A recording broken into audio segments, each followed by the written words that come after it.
안녕하세요. 잡시광입니다. 삼성전자가 새롭게 출시하는 스마트폰 갤럭시 S2의 출고 가격이 84만 7천 원으로 정해졌다. 이는 전작인 갤럭시 S의 출고가 94만 9,300원보다 10만 원가량 저렴하다. 이 기사는 지금으로부터 10년 전 2011년 4월의 상황을 무심히 전하고 있습니다. 하지만 10년 전 삼성전자가 애니콜을 넘어 스마트폰 갤럭시 시리즈를 생산하기 시작한 그 일은 삼성이 스마트폰 시장에서 세계로 뻗어나가는 중요한 사건이 됩니다. 10년 전 우리는, 그리고 세계는 삼성전자가 반도체와 스마트폰으로 이렇게 많은 일을 성취해낼지 아무도 알지 못했습니다.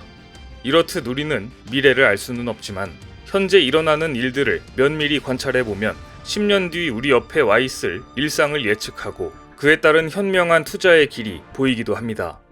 워크맨과 플레이스테이션으로 1990년대를 풍미했던 일본의 소니는 2000년대 들어 삼성과 LG의 스마트폰에 밀려 존재감을 잃고 맙니다. 2011년 5,200억엔, 우리 돈으로 무려 7조 원이라는 엄청난 적자를 기록한 소니는 당시 평가사 무디스가 소니의 등급을 루키 등급으로 진단할 정도로 추락하고 맙니다. 소니가 스마트폰 사업에서 밀려나기 시작했을 때 일본 반도체 산업도 몰락하기 시작했고, 그 자리를 차지한 삼성은 지난 10년 동안 세계의 반도체 시장에 군림해왔습니다. 그렇다면 앞으로 10년 후 한국과 일본의 격차를 벌일 산업은 어떤 것일까요? 2021년 6월 29일 미국 로봇 전문 업체 보스턴 다이나믹스의 로봇계 스팟과 아틀라스가 방탄소년단이 아이오닉 브랜드 음원에 맞춰 춤추는 웰컴 투 더 패밀리 위드 BTS 특별 영상이 공개됐습니다. 이 영상은 방탄소년단과 로봇의 만남을 통해 로봇 과학이 MZ세대에게 친근하게 다가설 수 있도록 했는데요. 놀라운 것은 BTS의 안무를 로봇들이 너무나도 유연하게 춤으로 구현해내는 보스턴 다이내믹스의 기술력이었습니다. 그런데 보스턴 다이내믹스는 한국의 현대차 그룹이 인수한 기업입니다. 비슷한 시기인 2021년 6월 28일 로봇 사업에 많은 투자를 하던 일본의 소프트뱅크는 페퍼 로봇 생산을 중단한다고 발표했습니다. 페퍼 로봇은 사람의 말을 이해하고 답할 수 있는 소셜 로봇으로 홍보했지만 가격은 180만 원이 넘는 데다가 제한된 기능과 기술적인 불안정성으로 고전을 면치 못했고 결국 더 이상은 못하겠다고 손을 들고 만 것이었습니다. 게다가 이 분야는 AI 스피커가 빠르게 장악하는 분위기가 형성되고 말았습니다. 세계는 코로나19 팬데믹에 대응하는 과정에서 로봇과 인공지능, 자동화에 대한 거대한 수요가 존재한다는 사실을 확인했습니다. 미래학자 제이슨 쉔커 프레스티지 이코노믹스 회장은 미국의 조 바이든 행정부가 중국 중심 글로벌 공급망을 재편하려는 제조업 회귀 전략과 관련해 이런 말을 했습니다. 정치인들이 제조업의 본국 회귀 정책으로 일자리를 창출하려고 했지만 쉽지 않을 것입니다. 일자리가 돌아온다 해도 제조업의 일자리는 이제 대부분 로봇이 대체할 것이기 때문입니다. 이제 세계는 로봇과 공존하는 시대로 가고 있다는 이야기입니다. 이렇게 세계는 로봇과 함께 살아야 하는 시대로 가고 있는데 어떤 기업은 로봇 기업에 투자를 하고 어떤 기업은 투자를 포기합니다. 10년 후에 과연 어떤 기업에 비전이 있을까요? 한국의 현대차 그룹은 자율주행 기술에도 막대한 돈을 투자하고 있습니다. 특히 미국의 자율주행 전문회사인 앱티브와 5대5 합작법인 모셔널을 설립하고 궁극의 자율주행 플랫폼 개발에 속도를 내고 있는데요. 모셔널의 엔지니어들이 추구하는 기술은 자율주행 기술을 넘어 로봇택시 상용화 서비스입니다. 현대자동차가 앞서 소개한 보스턴 다이내믹스를 인수한 이유는 여기서 더 확실해집니다. 보스턴 다이내믹스가 로봇 운용에 필수적인 자율주행 등 종합적인 측면에서 세계 최고의 기술력을 보유하고 있기 때문입니다. 즉 현대는 로봇 사업 진출을 통해 그룹 차원의 신밸류 체인을 형성하고 급변하는 미래 산업 환경에서 또 한 번 새로운 동력을 확보하려는 것인데 로봇 사업에서 그 미래를 본 것입니다. 로보틱스 기술은 자율주행과 전동화로 대표되는 미래 모빌리티 분야뿐 아니라 물류, 운송, 서비스 사업에도 접목이 가능합니다. 현대는 미래의 로봇 시장이 기술 혁신과 자동화 로봇 수요로 급성장할 것으로 예상하고 10년 후를 준비하는 것입니다. 앞으로 미래를 좌우할 산업이 반도체와 자동차라고 볼 때 글로벌 자동차 시장에서 자동차 강국 일본의 입지가 줄어들고 대조적으로 한국의 자동차 회사들은 크게 약진하고 있는 모습은 우리에게 많은 것을 시사하고 있습니다. 자동차는 철강, 전자, 화학 등 모든 분야를 총망라한 제품입니다. 한국은 이들 분야에서 모두 세계 선두를 달리고 있는데요. 하지만 일본 자동차 회사들은 침체되어 있다는 느낌을 지울 수 없습니다.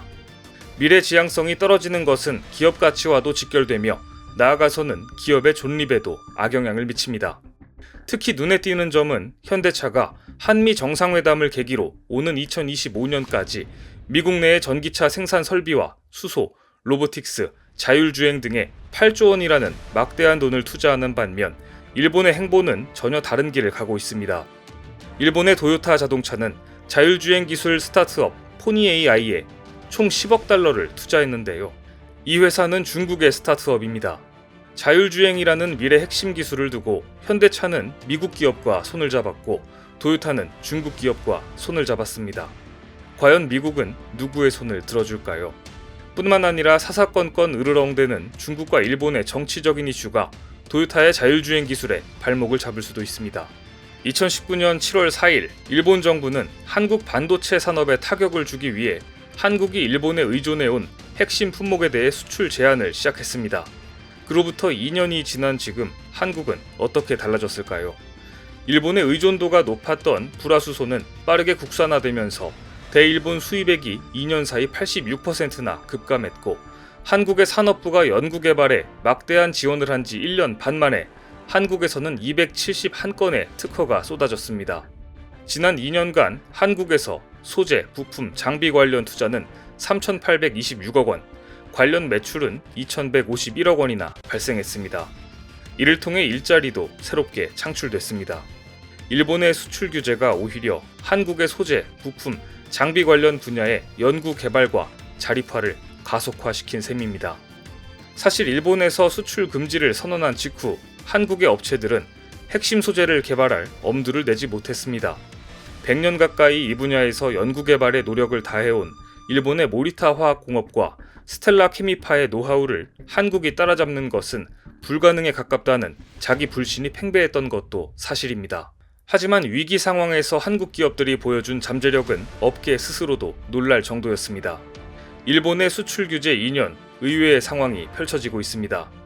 한국이라는 중요한 거래처를 놓친 일본 소재 업체들의 한국행이 이어지고 있는 것입니다. 다급해진 일본 업체들은 한국 현지 생산으로 전략을 바꿔 한국 기업 붙잡기에 나서고 있는데요. 앞으로 10년 뒤 일본은 어쩌면 한국에 취했던 수출 금지 때문에 한국이 자체 개발에 박차를 가하게 만들었던 자신들의 선택이 한국이 일본을 넘어 세계 시장에 우뚝 서는 중요한 계기였다는 점을 깨닫고 후회를 할지도 모릅니다. 그렇다면 만일 우리가 10년 후에 펼쳐질 일들을 미리 엿볼 수만 있다면 우리도 10년을 내다보는 투자를 할 수 있지 않을까요? 청림출판사에서 새롭게 펴낸 책 10년 후 세계사 두 번째 미래는 이러한 내용들을 담고 있습니다.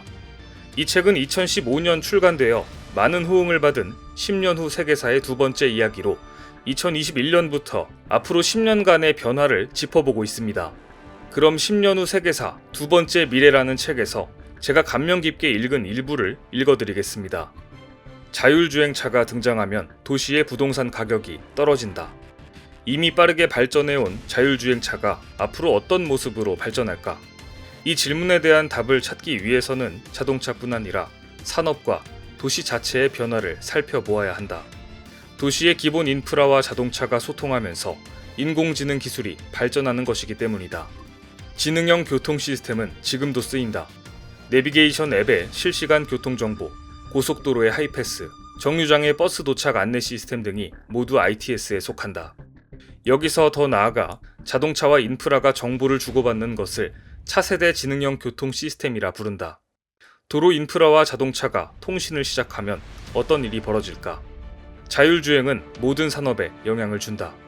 일례로 보험업계는 사고의 빈도와 양상이 달라지는 것에 맞춰 변화를 모색할 것이다.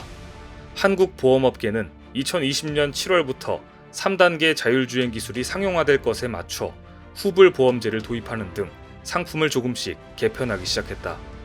한국에서 2019년 한 해 동안 교통사고 환자 치료비로 의료기관이 청구한 건강보험 비용은 2조 2142억 원이었다. 낙관적인 이들은 자율주행차가 보편화되면 자동차 사고가 줄어들고 치료비도 줄어들 것으로 기대한다.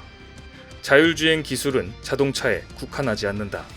공항과 기차역, 자율주행 공유차 기지를 연결하는 모바일 앱을 통해 교통 시스템 자체가 하나로 통합되고 이동의 모든 측면이 업그레이드 될 가능성이 높다. 기차표나 비행기표가 아니라 공항, 전철, 공유차를 패키지로 묶어 파는 교통 서비스 플랫폼이 활성화되는 것이다. 접근성이 달라지면 입지 조건이 바뀌기 때문에 부동산에도 영향을 미칠 것이 분명하다. 문화도 바뀔 것이다. 스스로 움직이는 혹은 사람이 아주 약간만 조작해도 되는 자동차 안에서 탑승자는 무엇을 할까? 아마도 게임을 하든 또는 책을 읽거나 영화를 보든 문화 상품을 소비하고 있을 것이다. 실제 지금 모델로 제시되고 있는 자율주행차의 실내는 영화관이나 거실과 비슷하다. 지금은 어르신들을 모시고 다니느라, 아이들을 학교에서 학원으로 데려다 주느라 라이딩에 들이는 시간이 많지만 무인차가 알아서 돌아다닐 수 있게 되면 누군가를 태워다 주는 시간은 크게 줄어들 수 있다. 자율주행차는 우리의 시간도 바꿀 것이다. 잘 들으셨나요? 이 책은 현재 나오고 있는 다양한 뉴스들을 통해 자동차뿐만 아니라 노동 형태, 섭취하는 음식, 전염병, 도시의 변화, 계층과 정치까지 다양한 분야에서 10년 뒤 미래를 예측하는 내용을 담고 있습니다.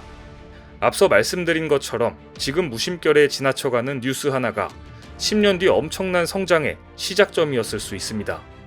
이를 캐치해낼 수 있다면 인생을 살아가는 데 중요한 결정을 정확하게 할 수 있을 뿐만 아니라 10년을 내다보는 투자 포트폴리오를 통해 든든한 경제적 자산을 만들어낼 수도 있습니다. 일상 속 작은 변화를 통해 10년 뒤 자신에게 엄청난 성장의 밑거름을 만드시고 싶은 분들께 청림 출판사에서 나온 10년 후 세계사 두 번째 미래를 추천드립니다.